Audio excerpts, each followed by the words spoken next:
Welcome to Blue Talks.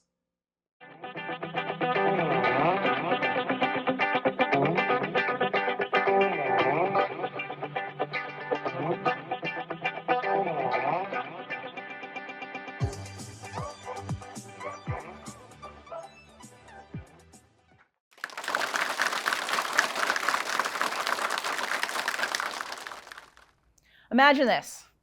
You're walking into a doctor's office because there's something going on with you and you're looking for answers.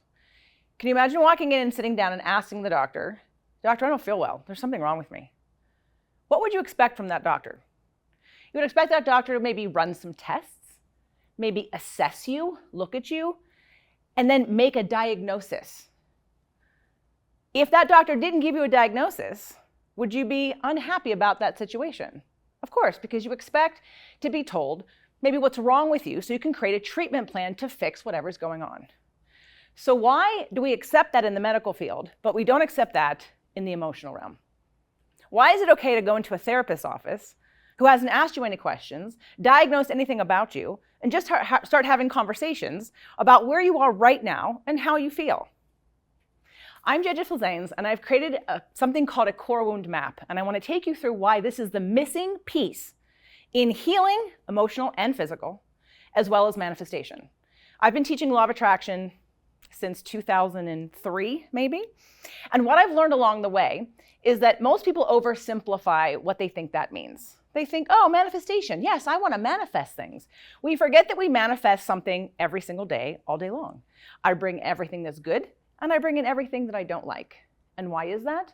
Because we manifest where we are and what we believe, not what we want. All right, so how do I bridge that gap? How do I go from here's what I believe, how do I even know what I believe? What do I believe?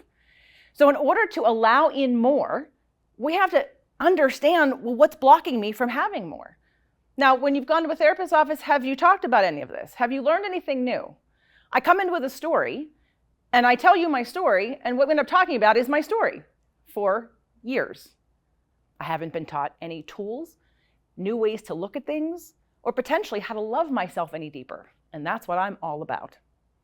So to give you a little story or scenario, so when I was in the attempts to save my marriage, at the last-ditch effort to go in for therapy, I said, I want to go to imago therapy this time because I believe, based on the work of Harville Hendricks and Helen Kelly Hunt, that we choose our partners to heal the wounds of our past. This is great news. Why? Because no one's wrong and no one's broken. Everyone comes to the table equal. I chose you, you chose me. There's a reason for it. Cool, that's a framework I can work with. So we go into the office, and we do this exercise, and I learn that the pattern that I've been doing in my marriage isn't working, and I know that. I consciously know that this pattern is not working, but I don't know how to stop it. It's subconscious. It just starts happening. Even though the observer part of me can see it, and he says, you know that's not working. Yeah, I know, but I don't know how to stop it.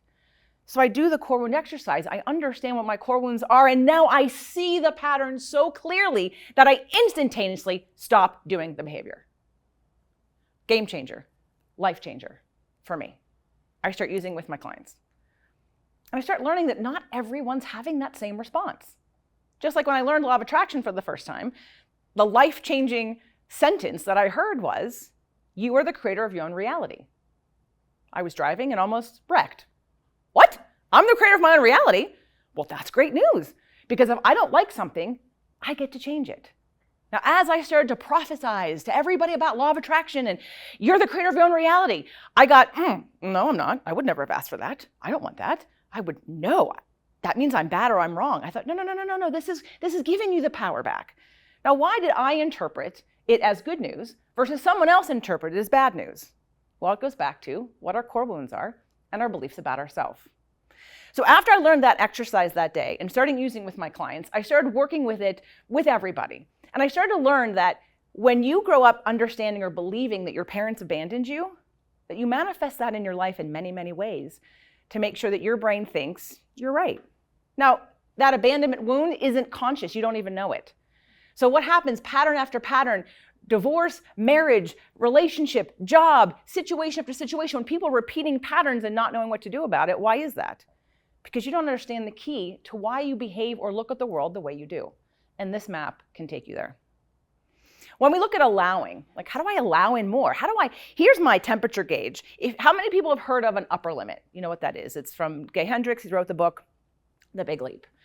The Big Leap became another really important work for me to add to law of attraction because people thought, well, great, if I just do a vision board or I like sing and dance and say affirmations, that I'm just going to get all the things that I want. I'm going to be a millionaire tomorrow, right? No. Well, why is that? Think about someone that you've heard on the news that won the lottery. What happens to lottery winners? 99% of them. They go broke within the first 3 years. Why?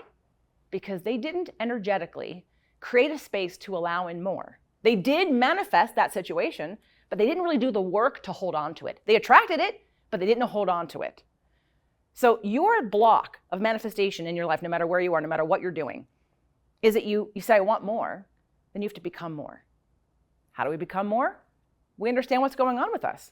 We understand when I'm going to choose a therapy, whatever that therapy may be, why am I doing this? What result can I want from it?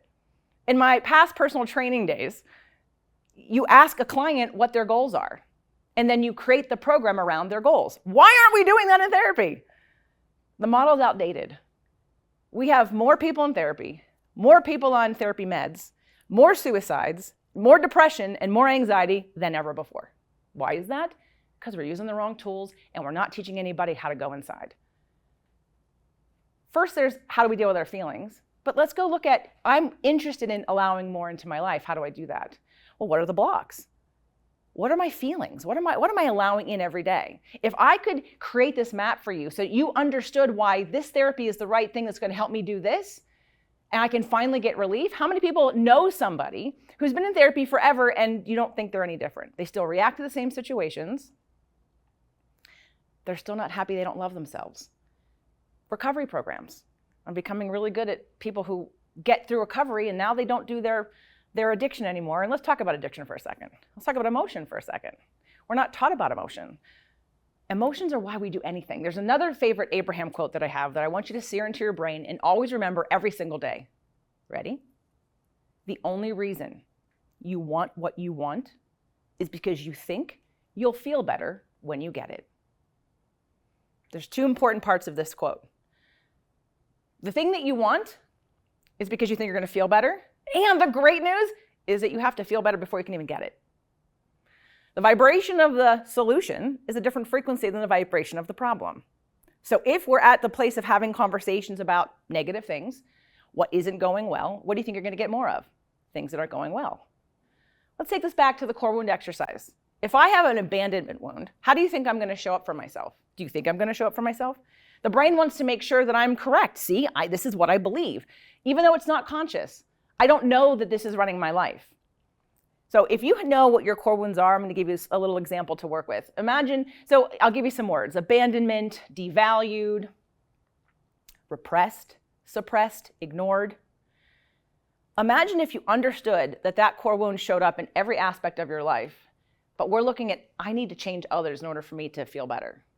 What if I was to give you the key and say, here, let's first look at how you do this to yourself. I have a really good friend. She's a healer, and she's been in 1 million programs. She's been in 1 million therapies, yet the abandonment wound just escaped her. It kept coming up. It kept coming up. She did all of the NLP. She did the healing things. So finally, when we framed it in, well, dear loved one, how do you abandon yourself? What? Because we start with abandoning ourselves first. Whatever your core wound is, I promise, it's the program that's creating the life that you have and the results that you have. And in order for you to get more healing, emotional, physical, and manifestation, we have to change the beliefs. We have to take that abandonment wound and say, well, what's the opposite of that? Acceptance, allowing, admiration. How can I do that to myself? We have a lot of people running around doing vision boards and doing meditations and going to their sound baths, and those are all great, wonderful things. They are tools that may make a difference for you, and they may not. But what I want to stress today for you is to understand that you have an inner working that you may have no idea what it is, and it's running your show. From the time you're in the womb until 7, you don't have a conscious brain. You're aware, you're alive, but our main goal is survival and connection. And that little kid is saying, I want survival and connection. So you're assessing the world and seeing if it's safe or if I'm getting connection. And so you start to interpret what's happening to you in ways that make judgments and beliefs that you forget about. Because it's not until we're 7 or 8 that our conscious brain comes online, and now we can actually think about our thoughts. So we have these patterns running in our entire lives, and we have no idea why. I keep repeating this pattern over and over again. I don't know why. I've been in therapy about it. I talk about it all the time. I've done spiritual healing. I've done meditation, but I can't change this pattern. Why? Because we don't know what it is. So if I have to leave you with one thing today, which I'm not done, but I want you to really imagine and consider what it would be like if I could map out for you exactly what beliefs run your life, and how to change that frequency, how to create neuroplasticity in the brain. Let's talk about neuroplasticity and why it's the only thing that matters as far as I'm concerned besides emotions. So I'm gonna tell you a little story about my cats. I've got a couple cats. I had 5 at the time. 2 years ago, my partner and I rented an RV because I wanted to check out what it would be like to go around California where we live and stop in all the places I always want to stop in when we're rushing by. So we took 2 of my older girls with us because one of the youngest, the newest one, she was like the little devil cat. Unfortunately, she has transitioned, but she was just really making it very stressful for everybody. So we get into the RV. I've packed it up. It's sitting outside of the house, and the cats go in, and it's Luna and Domino, and they're like looking around. They're curious, and they're jumping on things, and they're like a little perked up. What's happening? What's going on? Doug puts the key in the ignition, turns the engine on. They go into panic mode, and they dive straight into the bed. And their head is in the corner because their brains are saying, oh my God, I'm gonna die. What is going on? I don't know this situation. Once we stopped the RV because we parked it, they came out, they mellowed. They're like, oh, okay, cool, we're stopped. We're gonna look around, we're gonna eat, we're gonna go to the bathroom. Next day, happens again. Over the course of 5 days, every day, their brain registered, oh, it's this thing again. Oh, I'm afraid. Oh, but it didn't kill me yesterday, so maybe it's not gonna kill me today. That by the end, on the 5th day, they were sitting in my lap as we were driving. That's neuroplasticity. And the reason why most people aren't getting results is because when you hit your limit, you stop. You don't understand that you have to meet that limit. So the brain can say, oh my God, I'm gonna die. And you can say, no, you're not. We're gonna do this anyway. I don't care how scared you are. I don't care if you're gonna pee your pants or throw up. You're gonna go through this because consciously you understand it's not gonna kill you. And then once you go through that, the brain goes, oh, I didn't die. And now we've stretched into a new way to allow in more. Make sense? So, if you're interested in learning more, I would invite you to go to jjflizanes.com. I have got a lot of resources from my podcast to the 3 ways talk therapy is ineffective, to a lot of courses and things. But I want you to really get ready. I want you to get ready to do a deeper dive on what belief systems rule my life and paint the picture of what I'm looking at in the world. Because when you change those, you can change everything, you can allow in more, and you can achieve inner peace and self-love at a deeper level than you even can imagine. So thank you.